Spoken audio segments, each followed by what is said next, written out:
stopping fever, give me loving all the time. Free. And we're back. Gavin, this is podcast number 5 of the Mastermind Network podcast. One whole hand of episodes. A whole hand. Pretty soon we're going to have to use our right hand, our left hand, and our toes. Hey, let's keep this freight train rolling. Let's keep it rolling. Guys, welcome back again to the Mastermind Network podcast. A podcast for you. It is for you. While we do get great enjoyment out of hanging out and talking about some business and entrepreneurial concepts, this is about you, how we can help you grow, how we can share some of our experiences, some of our insight if we have some, and collaborate together and hopefully make your journey a bit easier. Easier is the wrong choice of word. Help you navigate it with a game plan, right? More efficiently. Effectively. Love it. The 2 E's. I think there are 3 E's, but that's okay. We'll just stick with 2 today. 2 for now. As always, in Sweet Pine Studios, really excited to be here. Mm-hmm. This is always a high point of my week, getting to spend an hour with Nick here and talk about come on now. best business practices. I'm being nice today. He's just being nice because Gavin is losing in No Shave November over there, clearly. Okay, so there are different awards. We can say best beard, but I'm definitely most improved because I started from scratch. I shaved completely clean on October 31st. This is true. I did not. Here's why. Let me explain myself on air publicly right now. I don't own a razor. What? I don't own a razor. I have a nice trimmer. And so that's what I use to shave my face. Did Steve not teach you how to shave? He taught me how to shave. Okay, here's the thing. Steve Bifano, let's talk. We need to talk. That's my father, for those of you who don't know. But here's the thing. I didn't have facial hair when I was living at home. So there was no need. I would just be wasting shaving cream, running it on my face, and just scraping it off. So could he have taught me? Sure, we could have simulated this somehow. Wasn't a priority. I don't know. I'm taken aback that you don't own a razor. I don't own a razor. I might. I don't know. I know that. Regardless, you don't use it. Correct. That's what I meant to say. I was like, if I were to go shave, I would have to either look very hard to find one. I know I've owned one in the past. Or borrow one of your wife's. Borrow one of Ashley's, or run up to Walgreens and get me that Gillette, the best a man can get. I know what I'm getting you for Christmas. A razor. A razor, I ain't gonna use it. That's gonna be an Indian gift. Give it right back to you. Yeah, because this isn't gonna last very long. I'm not feeling it. I'm getting some questionable looks with this. I think you look neard that I've got going on. The neck beard. I can't call it a beard. It's just a neard. It's all down. I love it. It's like an avalanche. I love it. Well, hey, just an update on what we're doing. If you missed last podcast, number 4, go back and check that out. It's up on YouTube and all the other places that you can find podcasts. But Gavin and I are participating in No Shave November, as you've probably gathered. But here's kind of the cool part about this is, obviously we have a lot of fun with it. But at the end of the month, you will have an opportunity to vote on whose is the best or worst, however you choose to see the contest, and then that person will be making a donation to a charity of our choice. Just to we're doing this for a cause. It's not just to look awful for a month. So last podcast I had mentioned that I had to do some research on actual Movember, No Shave November. Yeah, give us an update. Movember is basically all about men's health. That's why guys grow out the mustaches. Yeah. Movember promotes, it raises money towards, men's health as far as all, the things that we have to go through. Sure. Obviously not as extensive as women, but it's just something that spotlights men to promote and just to encourage. We're all, manly men, so we don't need to go to the doctor, but this is a way to kind of, show awareness. Hey, look, we're all in this together. We have to take care of ourselves. We get one life. So premise for Movember is to raise money towards men's health. Perfect. Yes, guys, we encourage you to get involved in some capacity, whether it's participating or donating. Anyways, that is that. Let's talk about podcast number 5 here. This is something that Gavin and I have wanted to kind of touch on now for a few months. So just a little bit of background. Like I said, you can go back and watch all these podcasts and sort of kind of figure out where we've come from. But quick background, Gavin and I were both collegiate baseball players, and that has dramatically, or just being an athlete in general, has sort of dramatically shaped who we are now as businessmen, right? And so one of the most important aspects of sports, baseball, or just being on a team is leadership. Absolutely. The big problem with people when they talk about leadership, right? It's just such a broad stroke. And of course, there are sort of these universal principles that apply to all areas of leadership or teamwork. But what we're hoping to do today is just to get some clarity on things that we can be doing to be leaders in our industry, be leaders in our community, in our families, in our sort of sphere of influence that we have here in the Metro East or wherever you may be listening to. And just what we've experienced and what's worked for us in the past. Obviously playing sports, you have different types of coaches. You experience a lot of different types of leadership there. I would say that's where I got a majority of my mentorship was through sports.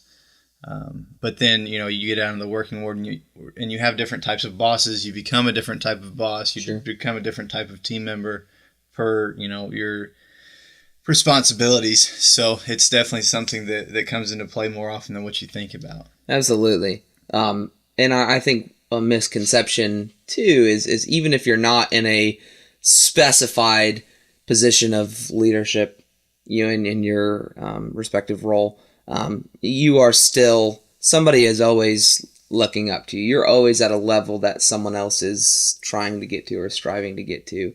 So use that as a bit of encouragement as you're listening to this, that even though you may not be the guy at the office or the gal at the office, there's always someone who's looking up to you, whether it be your children, your family members, anyone.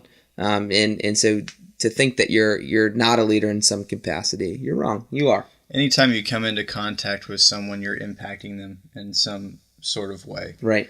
It's all of it. We talked about branding last podcast, and your brand is how you carry yourself, and it's also how you lead. Yes. Your personality kind of forms your leadership tactics. Some people are more outspoken than others, so anytime you impact or anytime you meet someone, you have that potential to impact them. So being conscious of that is very important. Absolutely. So that's a great segue, Gavin. Talk to us a little bit about the a leader or like a specific leader or qualities of good leaders that you've had in your life. What does that entail for you? I think for me, it's about going into battle together as a leader. That's what has impacted me most. My first job, my very first job, I was in construction, and my boss, the owner of the company, was right there with me putting on shingles on a roof. And that sets such an example. That as soon as you think that you need to take a break and you look over and the guy that is paying the checks is making the same amount of sweat equity, putting everything in, it makes you not want to take a break. Yeah. It kind of pushes you to dig down a little bit deeper. Whereas opposed to, someone who's sitting in an air-conditioned office while you're on top of a roof gives you more leeway to be a little bit more lax in your work ethic or efforts. So for me, the best type of leadership is one that's going to stand, that I believe will go through what they need to go through, and what I need to go through together. Yeah. So to highlight a specific part of that is a leader who does so by example. Absolutely. Yeah, I think that is critical.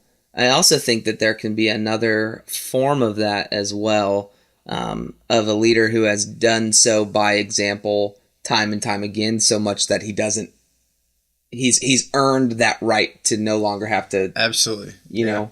That everyone knows that, what's that old, there's an old country song, right, that says, I ain't as good as I once was, but I'm as good once as I ever was. That's Toby Keith. Toby Keith, love it. Check it out. Hope we don't get pulled for copyright infringement. We don't own any We rights. don't own any rights to Toby Keith. Also, Toby Keith is not paying us to say that, so. I wish he would. So, Toby, if you're out there, holler at me. Okay. Back on point here. Speaks Red Solo Cups. Meaning, you've got I have a few leaders in my past and currently too that either physically can't or are no longer in that role of doing that. But that, like, when Boss Man does show up to work, he gonna get it done. Absolutely. And there are those people that have, through their time, have earned that respect. And a lot of people wear it. Yeah. And by that I mean, like, you can still see it, that they want to be there and that they're still involved. I think it's even if they're technically checked out of the physical part of it, they're still mentally involved. Yeah. Checking on it, checking on you. And there are so many facets that go into it that they think about that you don't really. Yeah. Reminds me of we were flipping a house in Granite City, and we essentially stripped this house completely down to the studs. I mean, it was complete gut rehab. And this was how I learned to do a lot of the technical side of construction and home inspection, things like that. We demoed, took 3 months, and then, it was a slow process because we had to kind of fit it in with our work schedule, but we got to the plumbing portion of it. And there was a gentleman who works out of Granite City, and he's an older guy in his 70s. Been a plumber his dad was a plumber, and then he was a plumber. And, in his late 70s, still as tough as they come, still does still is still working. But he was there essentially teaching me how to do this, right? And this was as, like, cliche as you could, like, it could have been a scene of a movie, because he's sitting there on a bucket and he's barking out orders at me, and he is just riding me like crazy. And I'm not screwing up. I'm doing a good job, but I'm not doing it as fast as he would like to.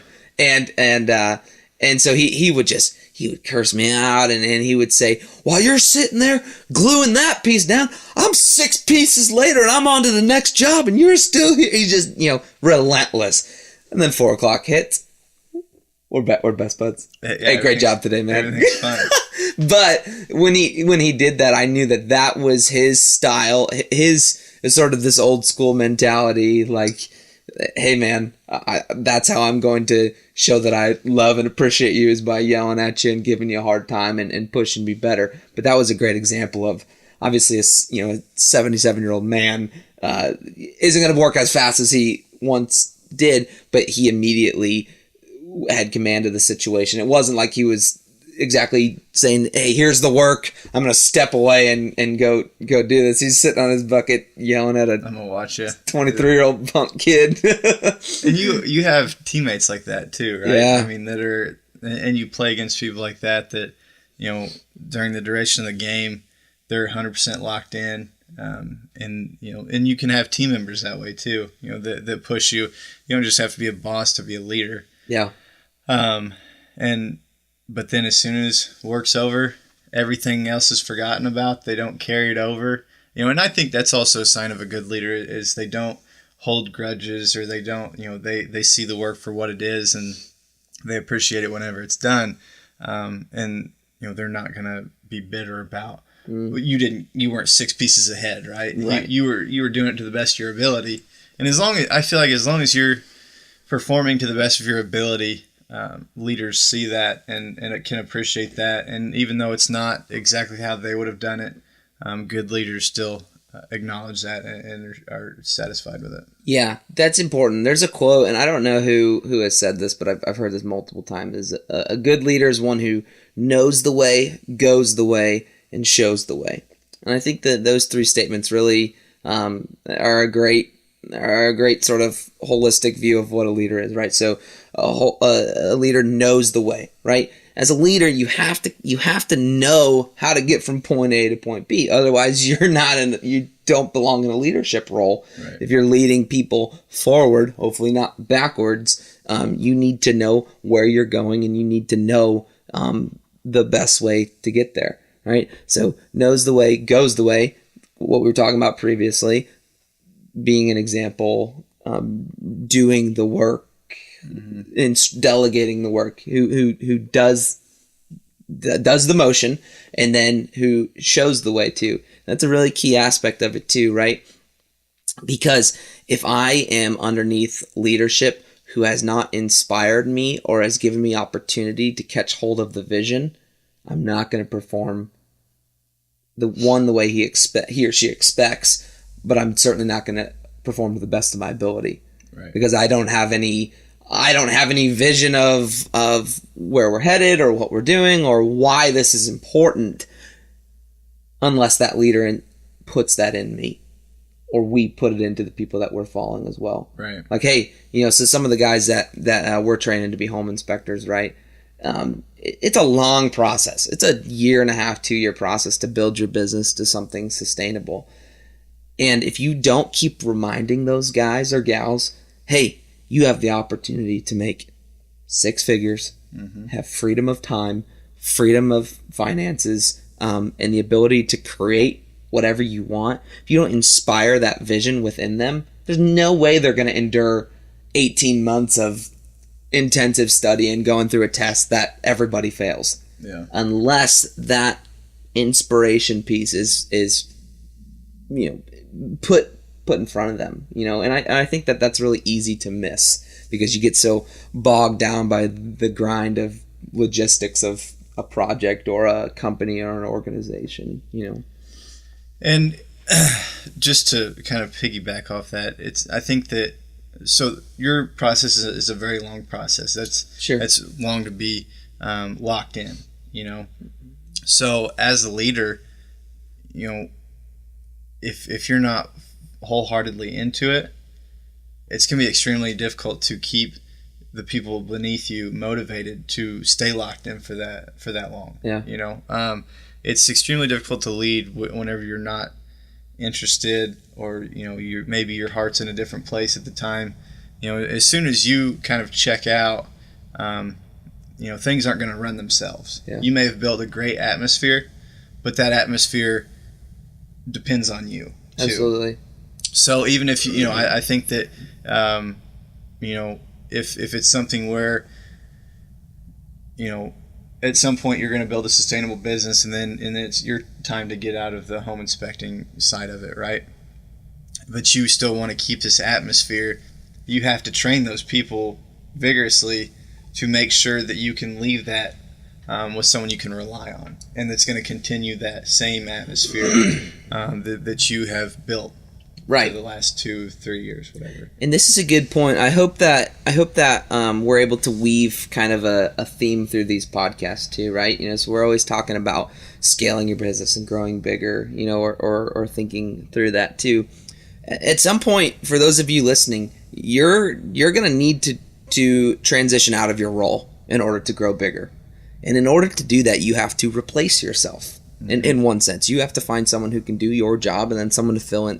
So you have to weave that vision into your job as a leader, right? You have to inspire that same motivation, that same desire to grow forward. Exactly what you were just saying, into those who are going to take your place eventually.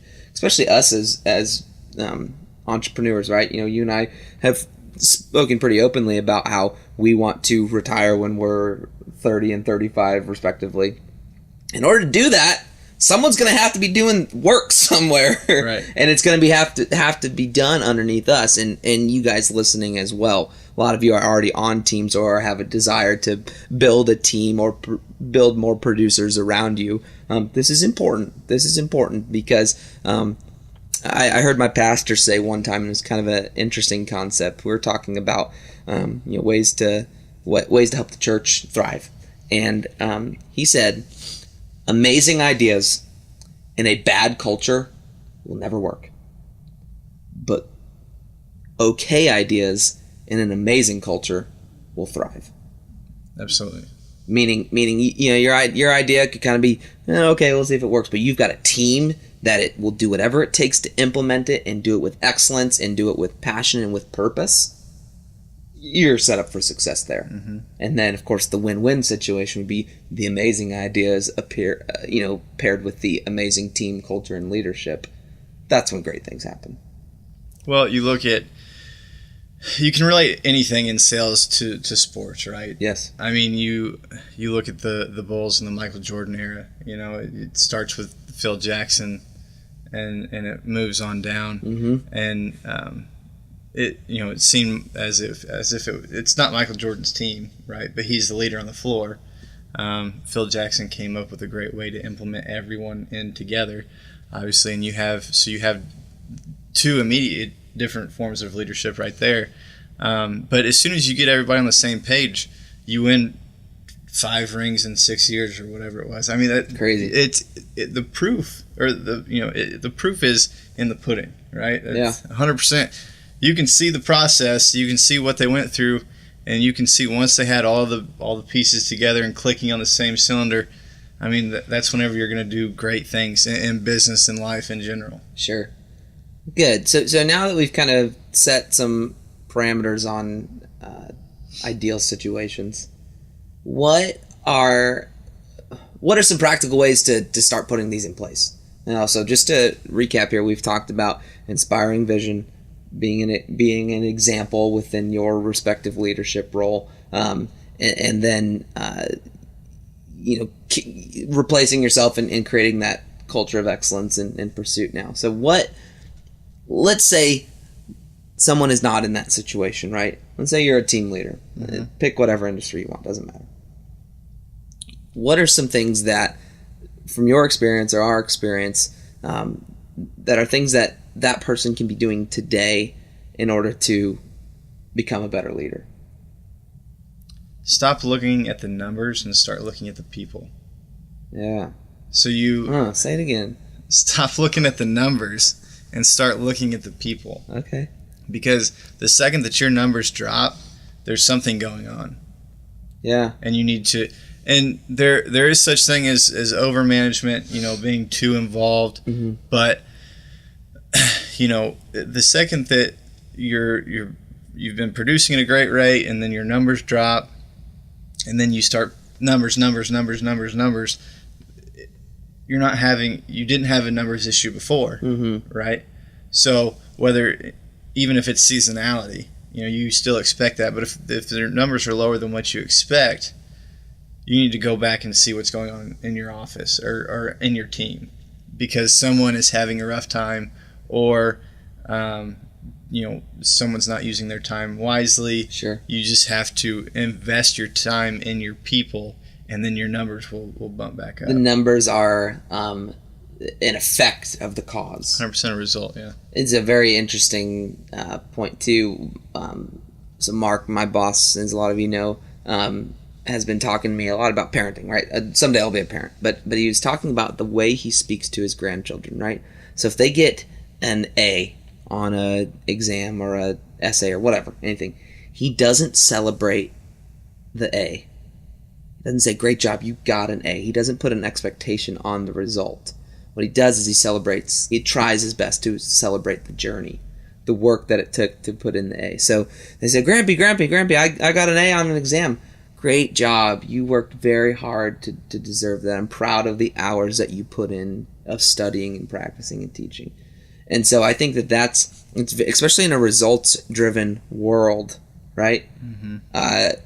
It's so easy to kind of look at those numbers, and then that be the thing that you're basing performance off of. Where what you said, Gavin, is pretty profound too. Is that people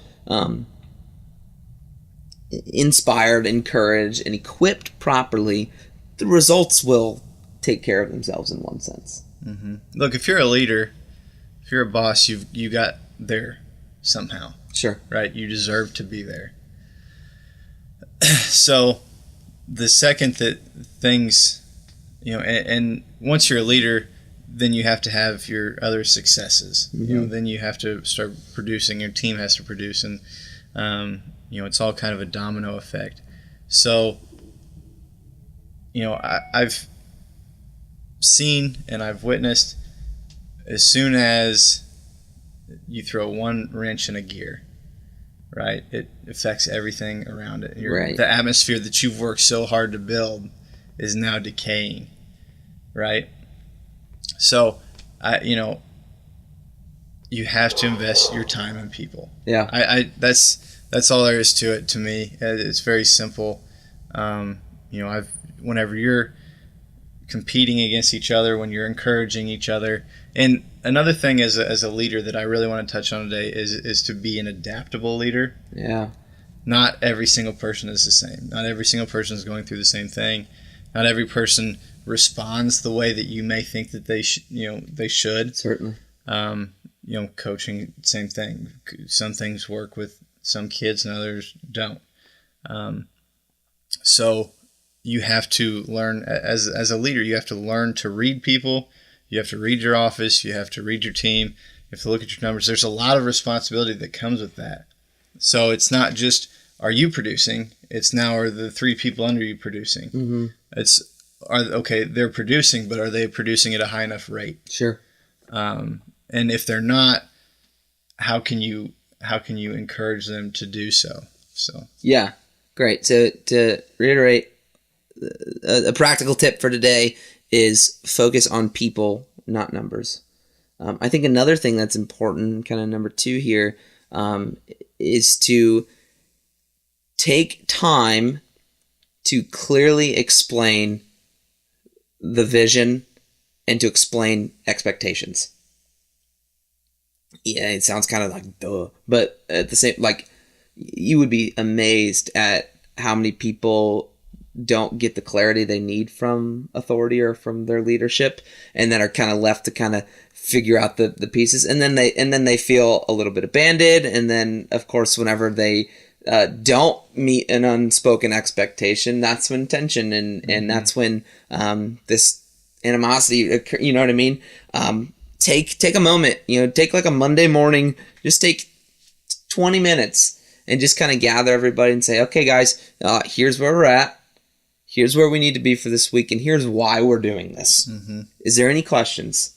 Create that atmosphere of authenticity and openness, and obviously there are some things as a leader that you're always thinking about that you can't necessarily just share with people, right? You gotta be tactful with it, right? You can't just be saying everything that comes out. That's why you're in a leadership role, is because you have that element of unspoken vision, right? But that way, when people have a very clear expectation of what they need to be doing, 1, there's a very good chance they're going to do it. And then 2, there's no one else to blame whenever it doesn't get done. This is what you were supposed to do. This is the time frame. These are your resources. If you have any problems, concerns, complaints about it, let's talk about it now or as they arise. But this is the expectation. And if you don't meet that, okay, I'm going to be a little upset with you because we didn't do it. But let's adjust now, and let's refocus in gear shift, and let's try it again. Right? Failure is part of business. Yeah, that has to be understood. You have to be able to accept that in a management role or in a leader role. But it's how you respond to that failure that is really going to show what type of person you are. Absolutely. And that goes with anything, obviously. You fail at something, you get hit in the face, you get knocked to the floor, whatever. How are you going to respond? How are you going to lay there and wallow, or are you going to get up and do something about it, kind of thing? Sure. But yeah, no, I think that's a very good point. This setting clear expectations, because the second that you don't know what you're doing and you're expected to figure it out on your own, people get frustrated and then they just wind up doing nothing. Yeah. Or doing it their way, which may not be your way. Yeah. And not to say that that's the wrong way, but it may open your eyes, but it's not going to be the effective way immediately. Yeah. That may take time to implement. Yeah, and I think the last point that I want to touch on practicality side of things too. I heard this from a lady. I apologize, I can't remember her name, but she spoke at a business meeting that I was at in Belleville a few months ago, and she was talking about strengths, right? So often we know what we're good at, and we know what we're okay at, and we know what we're really bad at. And so as humans, especially as men too, we're fixers, right? We want to fix things. We want to mend situations. We want to be as good as we possibly can. So if we identify a weak point in our business structure, we spend a lot of time trying to fix that weak point. Whereas she provided the counterpoint to that is, no, capitalize on your strength. The thing that you're really good at doing, which is if you're in a leadership role, you have to have some sort of strength in vision casting, delegation, and ownership. You know, you have those sort of typical skill sets. Really capitalize on those and stay within your niche, your zone of genius, your thing that you do where the hours just fly by because you really enjoy doing it. One, your productivity is going to be higher. Two, other people are going to tell that you're on board because you really do enjoy what you're doing. And three, you can find other people to do the things that you're not so good at where that may be their strength. Great example. I'm a big picture, big thinker, right? Guess what? Your boy don't pay the bills or balance a checkbook. My wife does that. She's got Excel charts and calendars and all this stuff. Awesome. Tell me what I need to do. Mm-hmm. You know, you fill me in on the big picture thing. I trust you to do the details. Now, you have to be aware of them. You can't just completely turn a blind eye to those things. But as a leader, don't try and do everything. Play to your strengths. And that might be a point of controversy too, because some people will say, no, try and be you know. If you identify something that's not as good, work until it is as good. Well, and I think human nature, I guess it depends on your personality. Some people see, you know, whenever you look at the big picture, your strengths, and you have the one weakness. Some people mentally only focus on the negative, right? Yeah. And it just depends on your perception. Other people are like, okay, well, we did these things really, really good. Let's go with that. And that's, you know, the woman that spoke at the conference, or whatever. That's her mentality. Look, your glass is half full, right? So what if you can't? What if that weakness is the only thing? Is that an issue with your leadership? I mean, where are we getting into there? What's your opinion? I don't know. I'm gonna put you on the spot. I think that this is such a complex topic, and I think that there are no, as we've been saying over and over again, that this is not a one size fits all type of thing. Sure. I think you have so many moving parts because humans are incredible people. Okay, this is a whole nother rabbit hole. We could do a whole podcast on this. I think we forget or don't recognize how complex humans are. Yeah, that's a real big rabbit hole. Yes, because sometimes do you ever just do something and you're like, I have no idea why I did that or wanted to do that. There was something in, you know, or have you ever had that person that you don't like them and you have no idea why? And you might even be friends with that person. I'm not saying this about you. You were looking at me when you said No, but I'm saying, like, you might have, you know, there's the one guy in your friend group who you, like, really don't like. You don't know how he got there. You don't know how he got there, but yes. Like, and you're very friendly, but like, there's just something, like, you might not even like, you might not like his nose or just something so stupid that you would never verbalize, right? But this rabbit hole is to say that humans are incredibly complex and there's no way to try and understand us. Right. The thoughts that, I mean, even while we're just sitting here, think about how many thoughts have just been racing through your mind. Right? Yeah. And then you catch one and you kind of ride that for a little bit and then you're like, oh, my knee hurt. You know, there's just so many layers to human beings, right? And so you can't, to try and oversimplify things from the human element is very difficult to do. That's why it's so important to, once you identify your team, the roles, the components, make the visions, the goals, everything's very simple and clear. And clear. What you said earlier, manage expectations. Right. And that way you allow the human element that will never go away to at least have a greater opportunity to thrive. A guideline, sure. Yeah. And I will say, gang, to our audience, I am really impressed that, Nick and I have been doing this 5 times now. And the fact that, and I think I got lost maybe once. We got 20 minutes into it, and I said, like, wait, what are we talking about? I had again? to shut it off because in our normal everyday conversation, we space out on each other. Sure. Right? And that's just how life is. Well, they say like the average attention span of an adult is like 17 minutes or something like that. Yeah. Like, well, that we can logistically or realistically focus on one topic before getting bored or wanting to do something else.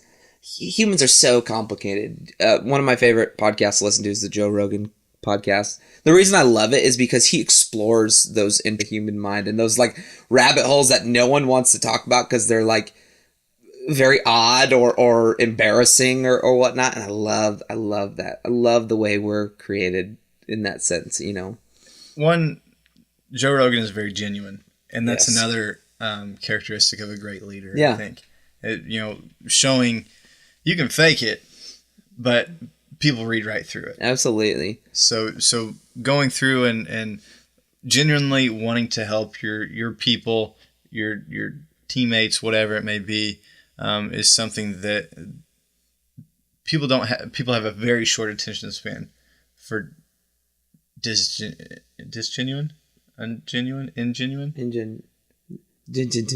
For people that are not genuine, There you people go. have a very short attention span for that. Nailed it.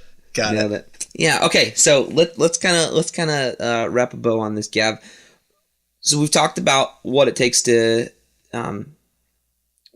a team to thrive, what it takes for a leader to thrive in that. We've talked about some practical side of things. Now let's talk about the pitfalls, and actually it's kind of what we just touched on a little bit too, right? Men are fixers, and some women are too. I'm not excluding anyone, but we're, as human beings, we want to solve problems, right? We want to figure it out.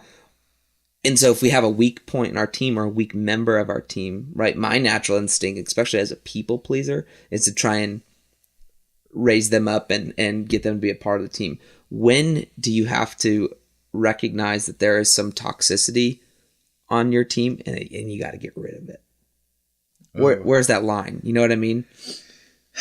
I've never been in a situation where I've had to fire somebody, right? I've never been in a employment leadership role, but I have had situations where I've been on different teams, whether it be in different groups or organizations I'm a part of, right? And I know that there is a member, and sometimes you got to even kind of look at elements of yourself, but I know that there are things that are definitely weighing the team down. And the way I've navigated that is I just don't give that person the opportunity. They're still part of the organization, but I've had to, and I'm not saying that's a good thing. Right. I'm not saying that's a good thing. The problem, looking back on it now, what I should have done is said, hey, I don't really see your actions falling in line with what we're doing here. Am I wrong on that?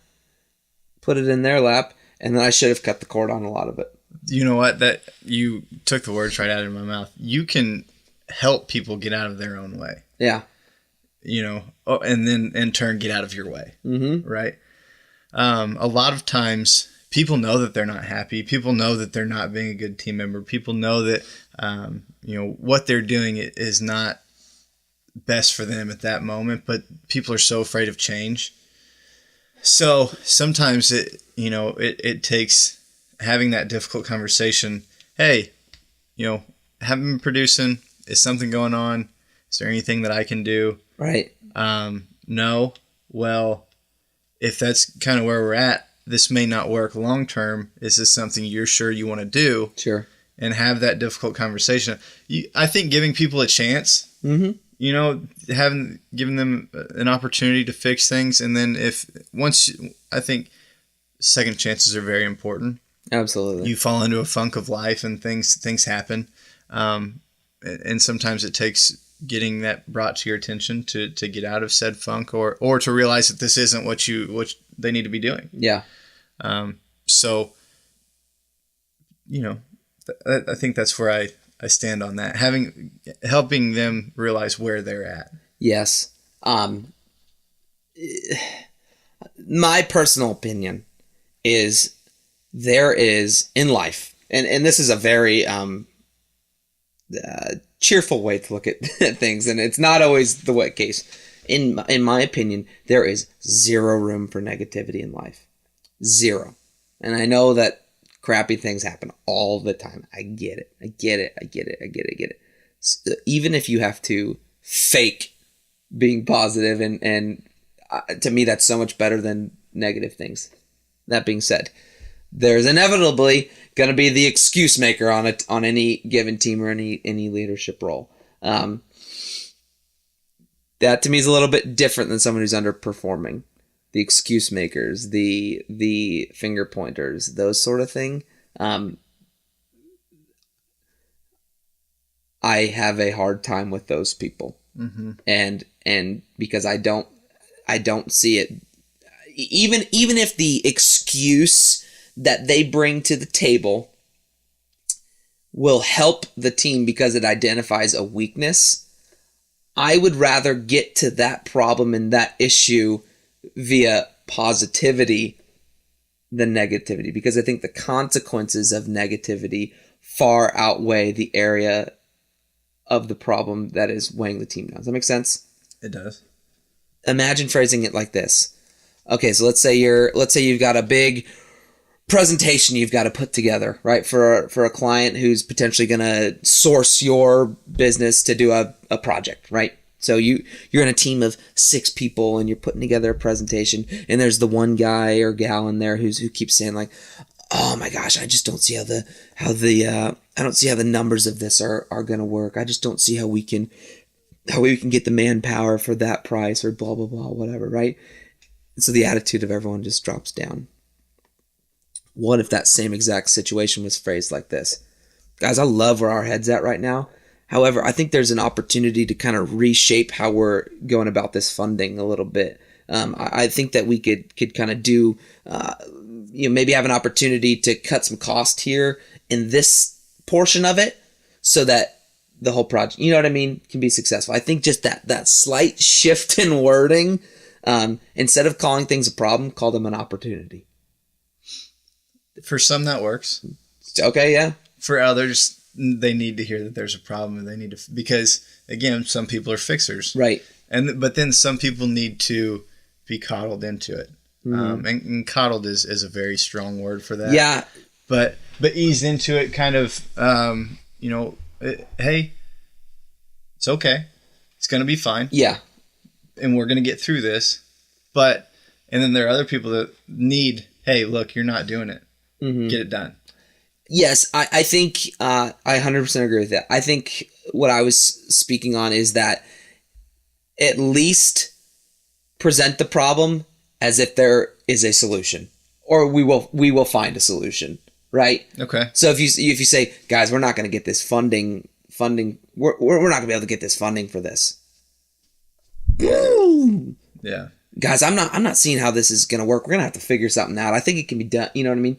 Encouragement. Yeah. That slight variance to me, it just makes a massive amount of difference. Because I agree with you. You're still addressing the problem, and you're right. The people who are high D personalities just want to know black and white what it is, and then because they're naturally going to want to fix it, and so they don't really care about negativity. But for the people who are I's, if you haven't done a DISC assessment, it's a personality profile assessment. Real quickly, D stands for dominant, people who are just direct, to the point. I stands for influence, people who are very people-oriented, like to be sort of the social butterflies. S are for people who are steady, like to know what they're going to put in, what they're going to get out, very calculated. C stands for, oh my gosh, what does C even stand for? comprehensive, essentially. A person who's extremely detailed, has to read the manual before they install the shelving unit, like your engineer type people are your C's, right? So if you have a person who's an I, very people oriented, they might not like to hear that, oh, there's a problem, right? Because then they identify that the whole team is just kind of bummed out too. So again, going back to what we were saying, people are incredibly complex, and there's no situation that looks the same. And L is for the way you look at me. O is for the only one. I could, hey, that's really impressive that you did disc like that. That was really good. Yeah. And obviously, the whole time you're spelling disc, I was singing in my head. Well, all right. Anyway, so I've absolutely. Again, it comes down to reading people. Yes. It comes down to what kind of atmosphere you want in your business. It comes down to the type of leader that you are. And those are all things that you have to define prior to. You have to know yourself. You have to know your team, but you have to know yourself as well. You have to know your limits, your restrictions, and your strengths and weaknesses. Yes. Because that, as soon as you can come to terms with what you're good at, what you're not good at. I'm terrible at being organized. I have a saying in my family: I don't lose anything. I just don't know where it's at right now. Love it. And and a lot of times I don't often lose things. I find them just later on. Yeah. I'm very similar. So, again, we're big picture people. Mm-hmm. You're more big picture than me, but take things. I think when things get really bad, things start to blow up. What I'm struggling with right now, this is something that's impacting my business currently. I'm trying to take things one step at a time, and I want to fix everything right now. And that's an extremely difficult thing to come to terms with. Mm-hmm. So, leading is always evolving. You're leading yourself. You're leading other people. You're leading your friends. And some people aren't leaders. Some people are followers, and that's okay too. It is okay. Or they're leaders in a different scenario, right? Sure. Kind of like what we talked in the very first thing. You may not be a leader in your job, or you may not be a leader in your team or whatever, but you are a leader to that young kid who wants to be an adult someday, mm-hmm. right? And you can be a good person, and that to me is just as important as the leader who's running a team. Last piece right here, and something that's extremely important. You as a leader need to ask for feedback. You need to be okay to be in an environment where your team can be incredibly transparent with you. And guess what?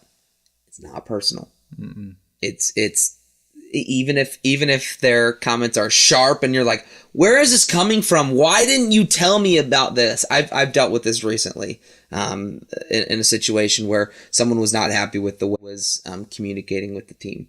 And and he kind of blew up on me in one sense. Mm-hmm. We're fine. Like, it wasn't adversarial. He just was kind of like dumped it all on my lap. Mm-hmm. And at first I was like, dude, you got to tell me these things. I was a little upset. Right.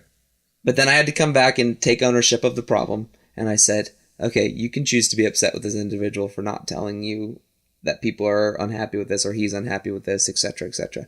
Or you can flip that and say, well, Nick, have you created the environment where people feel comfortable telling you your shortcomings? You're very open about that. You're mm-hmm. very open.